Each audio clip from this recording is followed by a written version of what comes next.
ओम साईराम. बऱ्याच भक्तांचे प्रश्न आले होते, की स्वप्नामध्ये साप येतात दादा, त्याच्यासाठी हे काय शुभ आहे की अशुभ आहे?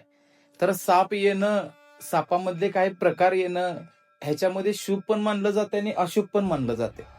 जर तुमच्या स्वप्नामध्ये एक केसाळ साप आला, तर तुमच्यावर भगवंताची कृपा आहे, तुम्ही करत असलेलं कार्य चांगल्या पद्धतीनं चालू आहे हे दर्शवलं जाते. तुमच्या स्वप्नामध्ये काळे साप, पांढरे साप यायला लागले, तरी पण असं दर्शवलं जाते, की तुमची भगवंताची कृपा चांगली आहे. कधी-कधी असं होतंय बघा, की आपण रस्त्याने जात असतो आणि आपली गाडी सापावर जाते आणि तिथं सापाचा मृत्यू होतो.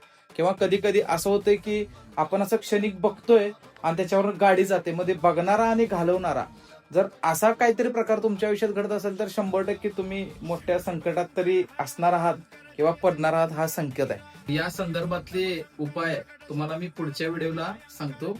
ओम साईराम. शिव शिव शंकर हर हर शंकर जय जय